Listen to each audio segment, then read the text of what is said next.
Hi folks, it's Danny at Bradley James Classics, and today's classic car is a wonderful example of a Ford Thames 300e from 1959. Now the car displays 96,000 miles, but of course we have never a chance of knowing if that's genuine or not. But what I can tell you, this is the second time around for us with this car. It's just been fully repainted in its original colour. Now I'm terribly sorry, I'd only be guessing at the shade, but anyone who's had a 100e may well have recognised this colour in their own car. Would it be Canterbury green? I really can't remember, so I'd only be guessing. Anyway, it is a period correct colour for this 1959 Thames. Now it uses the 1200cc or just under side valve engine, just a 3-speed gearbox. And for those of you who remember driving these, you'll have a bit of a shock when you think you're going into first, you're actually going into reverse. Now the number plate, I've even had people call me up and they want to buy that number plate because they're called Trev, and I tell them they can't have that number plate. I'm not really a fan of splitting original number plates from cars. This car's lasted a long time on that plate, that plate and that car been together a long time. I don't want to split them up.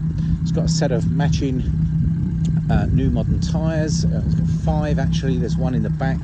The bodywork is like new, basically. Looks like it's just come out of the factory. Really practical to have a little van these days. And there's that spare. It's got a bit of mud on it, that one, but it is new, I promise you. It's very pleasant inside. You can see the seats are trimmed, the dashboard, it's all colour coded. If you like green, you're going to love this car. And I think the Irishman in me particularly loves this car. You can hear her burbling away. She starts on the button, she accelerates nicely, she's a pleasure to drive. And I think from the rarity of these, prices of these are going up, and you just can't seem to get them these days. Plenty of the saloons around, and they're well loved and often customised, but this is absolutely standard.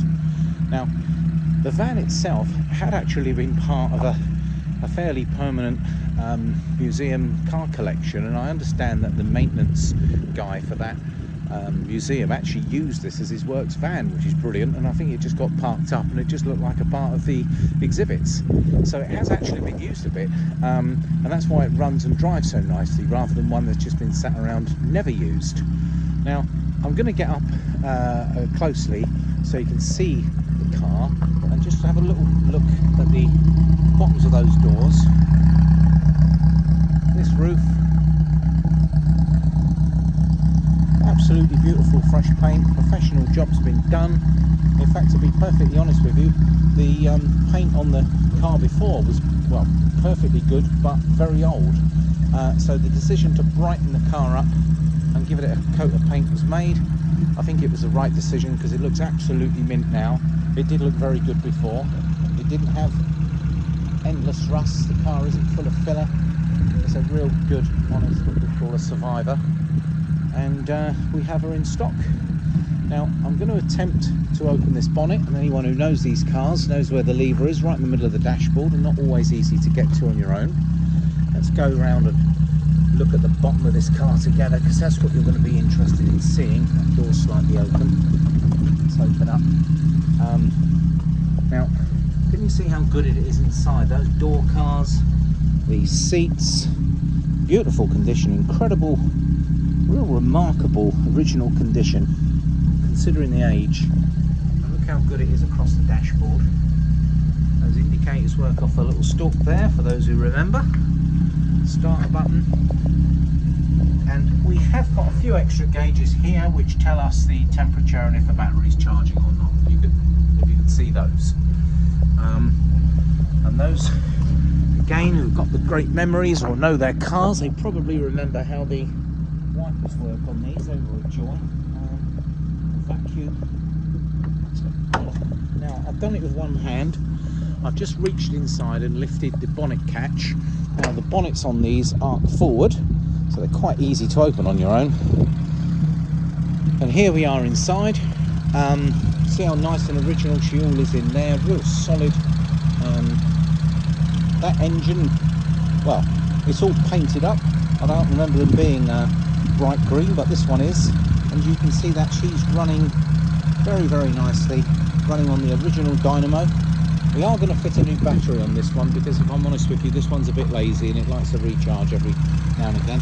There's that huge vacuum tank that I was telling you about. That's how we managed to get the windscreen wipers, and to me that looks like a new fuel pump. So it's running this original fuel pump. It's lovely to see. It's got this original air filter box, and you can just see this little engine burbling away very nicely.